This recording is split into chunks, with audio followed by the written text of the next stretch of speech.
Spirit 105.3. Hi, it's Erica. Hi, Erica. It's Josh Baldwin. Josh, it's so great to connect with you again. Happy 4th of July weekend.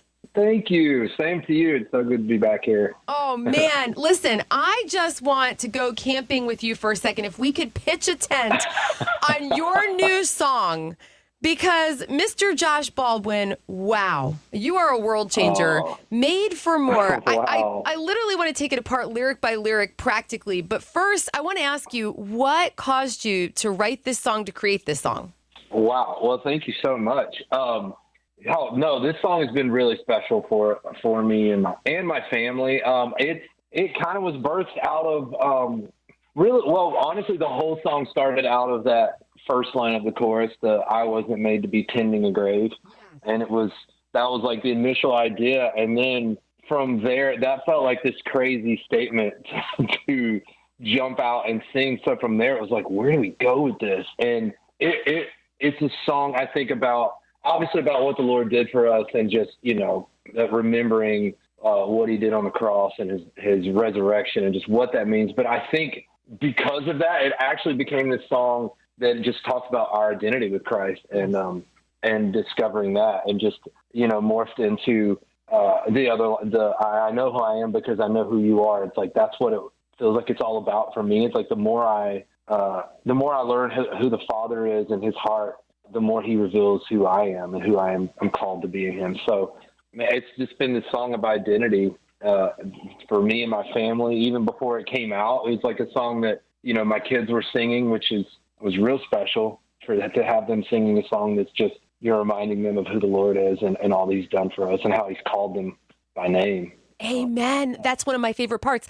Listen, that first line, it's like a belly flop into a pool of encouragement, honestly. And so I want to ask you, who is the Father? Because for somebody who's listening right now and they don't know the Lord yet personally, Josh, how would you describe him? Oh gosh, he is.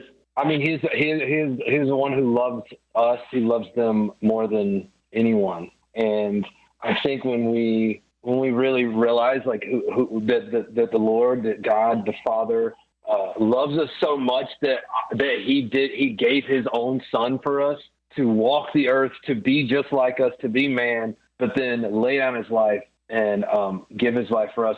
That's the kind of love that the Father has for us. And I think knowing that, the more we know him, the more we spend our daily walk with him, the more we learn about him. Yeah, the more he does reveal who we are and who we're called to be. Yes. And I love that. A lot of that came too from just Isaiah 43, fear, have no fear, because the Lord has redeemed you. He's called you by name. You're his.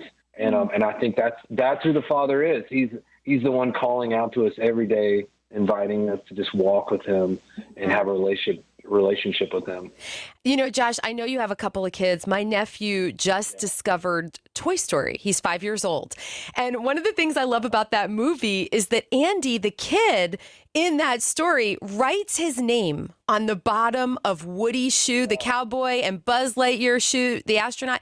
And I feel like that's what God does with me. Like Isaiah, in another chapter in that great book of the Bible, it says that God has your name, Josh, and my name, and the name of the person who's listening written on the palms of his hands. So what does that mean to you?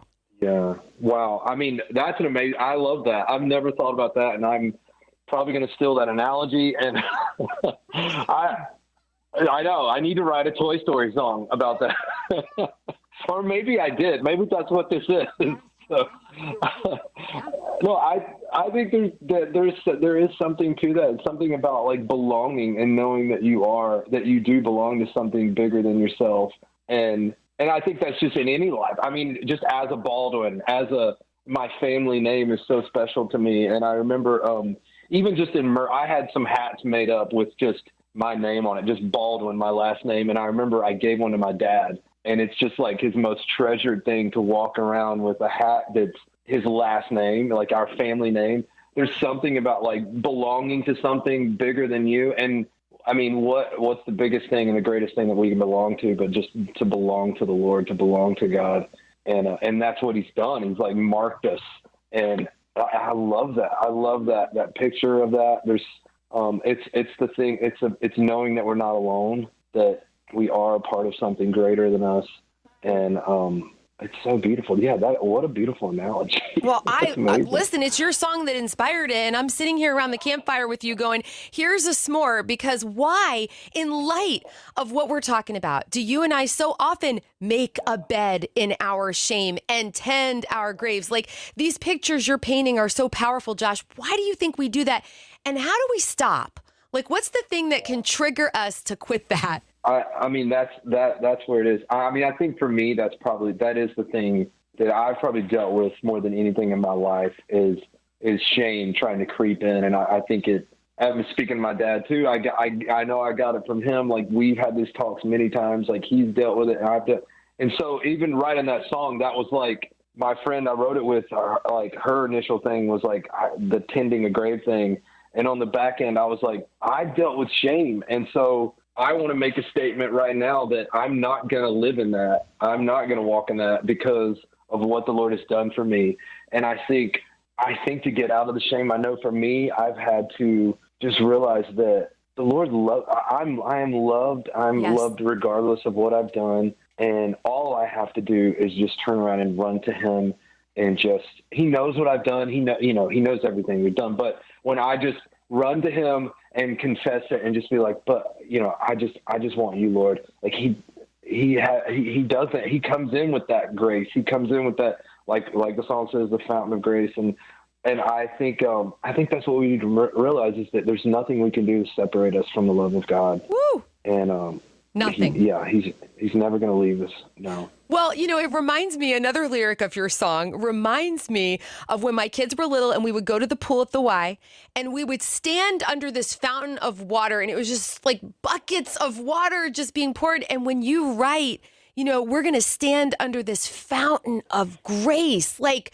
Josh, grace, it's the most precious thing in the world. It is. It's like, it's beautiful because it's something that is so freely given to us and not earned. But it is like I think that's what I get a picture of it was just like, it's this refreshing thing that can wash away like the shame. And just like we were talking about, just, his love is never going to leave us. And I love that picture of the grace being this fountain and this river running that just get under it, just get in it, just Yes. receive it. Just, don't just, be aware of it and then just fall into it because it's there and it's available. And he's never going to stop loving. He's never going to stop pouring out his grace and mercy. I never get tired of hearing it. Josh, let's move from the campfire to the pool. Let's take a splash. What are your plans for the summer? What are you and Sheila and Ellie and Bear doing?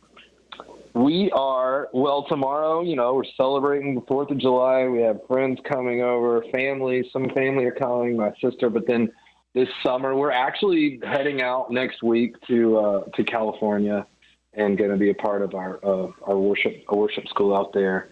And that's probably the big thing we're doing. We're going to, we're doing that and throwing in some vacation family time in the middle of that. But we've already done the beach. We've already done that. We did that last month. So we'll see. We might have some other surprises worked up for the kids that we haven't finalized, but that's the big thing. Josh, what's your beach? Because I know you're from North Carolina. I spent about 20 years there. Yeah, well, traditionally, it's always been, we've gone to Topsail Island, Yes. Just above Wilmington. Yep. That's been where we've gone this year. For the first time, we didn't go to the Carolina beach, which as a Carolina boy, I missed it. It was, I'm used to the dirty Atlantic Ocean, Yes. that you can't see the bottom of. Yep. But it's like, it's not crowded. So, but this year for the beach, we drove, I'm living in Franklin, Nashville now. So we drove south to the Panhandle, which is beautiful. The Gulf is beautiful, but it's crowded and that water's beautiful, but there's a reason all the people are there. It's beautiful, but it's a little crowded. I miss my dirty Carolina Ocean. That's so funny. And are your kids like, we want to go to the pool, we don't want to go to the beach? Because that's what my kids were always like. I mean, they love both. They just love water. They love the beach, and we were in the beach every day when we were there just a month ago. And I'll tell you what, it was right before. It was like the week when everyone started like spotting sharks all over the Gulf Coast. It's gotten crazy, but like thankfully we didn't see any. We were all safe, but we definitely played in the ocean every day. But they do love the pool. They love Grandma and Grandpa. They have a pool, so they spend a week there in the pool. Oh, And yeah. yeah, I They're remember always those days. pumping water. They seem to last forever. Well, before I let you go here, I was wondering if you have any travel tips because you just came back from touring Europe, and I know you had a few little issues there. Anything, for those of us who haven't done our traveling yet this summer, travel tips with Josh Baldwin. Travel tips. I think I get, my anxiety comes out a little bit when I travel. I don't get like nervous on flights, but I'm just like, get me there early. Yes. I want to be there early. I don't want to be stressed. Same. So my travel tip would be, if you have an early flight in the morning, hey, just wake up super early and get to the airport. Like, don't worry about that extra 30 minutes of sleep that you might get if you try to like push it. That's not going to help you more than the no stress that you're going to have if you get to the airport. So that's always like the gospel that I preach to like my band and everybody travel. I'm like, listen, when I'm like, let's get to the airport early, and they're like, no, let's get the extra sleep. Like, that extra sleep is not going to help you when we're all stressed, right? Because we're running to our gate. Like, that's my travel tip. Listen, you can sip coffee for that 30 minutes in the airport. Yeah. Just relax and chill. Am I right?